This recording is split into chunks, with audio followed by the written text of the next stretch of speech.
This week, we got some changes coming to Xbox Game Pass, a new Steam Deck feature, and some bad news about E3 2023. So let's go ahead, together, as a people, and take it out!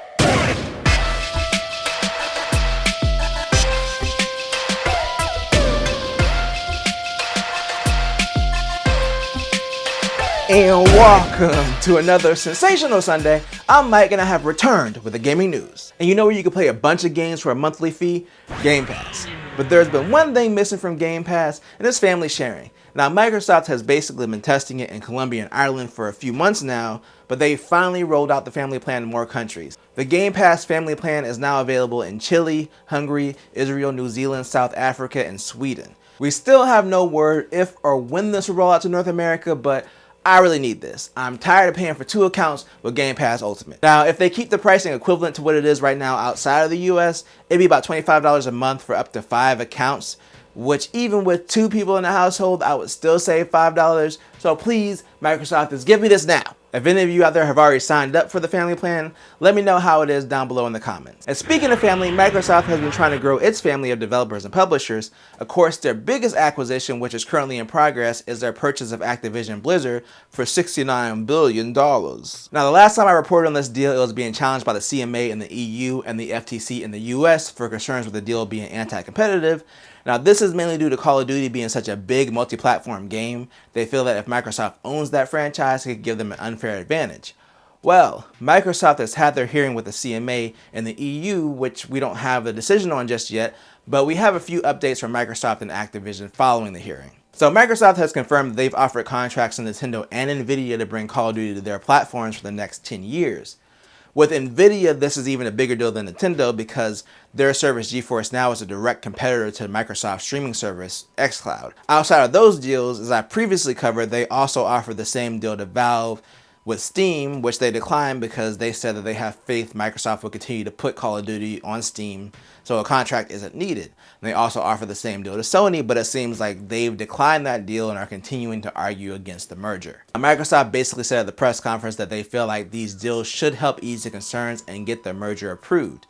The other thing they addressed was a suggestion that was made by the CMA, which basically said if Microsoft offered to sell Activision along with Call of Duty, this will help get the merger approved. And basically, both companies said that this is a no-go. It would be difficult to just take a part of the company and sell it off. Now, for my personal opinion, I know Microsoft said that they were after the mobile division, and that's why they wanted the company. But let's be honest, the deal wouldn't be worth $69 billion without Call of Duty. And sure, they'll get Overwatch and World of Warcraft and Candy Crush, but from a console standpoint, Call of Duty is the biggest property in that acquisition. Also, just having it available on Game Pass for their subscribers, even if it's on other platforms, would be a huge win for the service. So yeah, it probably wouldn't make sense for them to not get Call of Duty with the deal. Either way, we'll see if these deals Microsoft is offering to these other companies is enough to please the objecting regulatory body. We all know that this Activision deal is a big deal in gaming, but you know what else is a big deal? E3. And well, the show is starting to look kind of bleak this year as Nintendo has officially pulled out. It had been rumored before that Microsoft and Nintendo would not be attending this year. Microsoft basically confirmed that they'll have an event around E3, like around the time frame, but will not actually be on the show or have anything at the E3 show floor.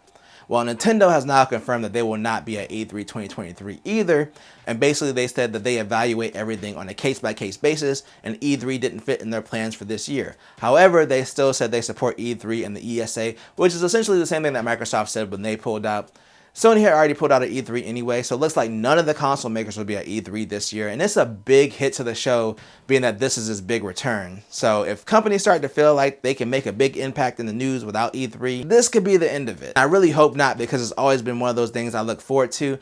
Now, it's possible that Nintendo isn't going because they don't have any major announcements. If they were planning to or had announced new hardware or a big game coming at the end of the year, I feel like they would be there, but with the Switch winding down, it makes sense for them to skip this year. I think next year will be the big test to see if Microsoft and Nintendo come back, especially if Nintendo has new hardware to announce at that time, or if more companies are just going to abandon ship. Just like I want to abandon my internet bill whenever I have to re-download PC games. These game downloads are huge, and with my data cap, I can only download like 10 games a month before I hit it. But Valve may be looking to make that situation better, and that's what we're talking about in our final story. So Valve has finally rolled out local downloads for Steam. Of course, this feature is mainly for the Steam Deck, but it'll also work for any other computer on your local network. So instead of downloading the game from the internet multiple times if you have more than one computer, you can just download it from another computer as long as it's installed up there. I definitely install the same games on my desktop and my Steam Deck a lot, and I cry every time thinking about my data cap. So according to the Engadget article, by default, it'll be limited to your user account, as in you have to sign into your account on both computers. But if you use family sharing, you can enable it as long as their PC is on the same network, of course, and they can still download locally. So right now it's only available in the beta version of Steam or the beta version of the Steam Deck software. I'll probably wait for the stable release before I try it, but I'm super excited for it. But I'm not excited to have to get out of here, but I've run out of stuff to talk about. But let me know what you think down below. Are you excited for Game Pass Family Plan? Are you concerned about the future of E3? And are you planning on using the local download feature for Steam? Again, let me know down below. And if you enjoyed this video, then make sure to tell a friend, tell a coworker, like, share, and subscribe, and hit the bell notification to be notified when I drop a video. I'm gonna be back later this week with a room tour because I've had some major updates I wanna show you guys. And I always do at least 2 things at the same time.